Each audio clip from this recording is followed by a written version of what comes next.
বর্তমান আমাদের সমাজে কিছু বাবা, কিছু মা, কিছু ভাই, কিছু বোন,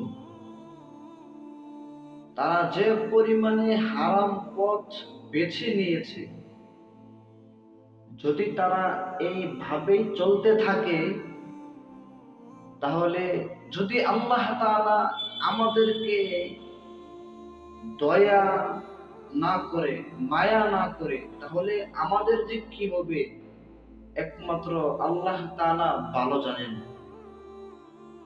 দেখেন, আমাদের কিছু মা বাড়ির মধ্যে তারা কিছু মহিলা মিলে একসঙ্গে হয়ে তারা মিটিং করে,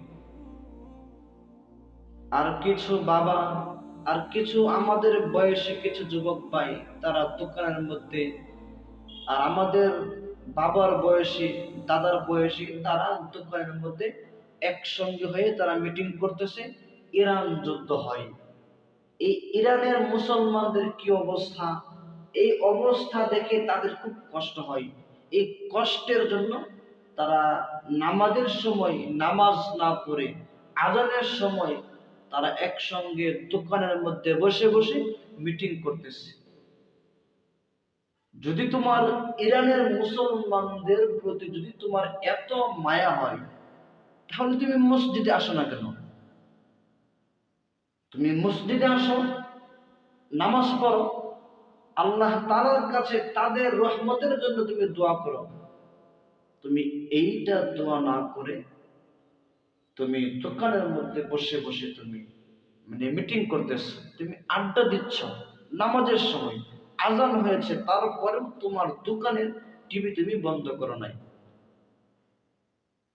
আর তোমার যদি ইরানের মুসলমানদের প্রতি এত দয়া হয়, আর তুমি তোমার দেশের দিকে তাকাও, তুমি তোমার সমাজের অসহায় মানুষদের অংশ, হক তুমি চুষে খাচ্ছ।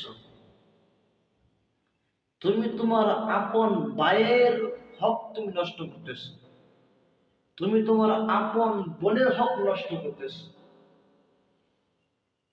তাহলে তুমি ওই দিকে না তাকিয়ে তুমি তোমার সমাজের মধ্যে তাকাও। কারণ ইরানের মুসলমানদের প্রতি তোমার এত দয়া দেখানোর দরকার নাই। তোমার এই মিটিংয়ে ইরানের মধ্যে একচুল পরিমাণের কোনো ফায়দা হবে না। কারণ তুমি যে পরিমাণে হারাম পথে আসো, তুমি তোমার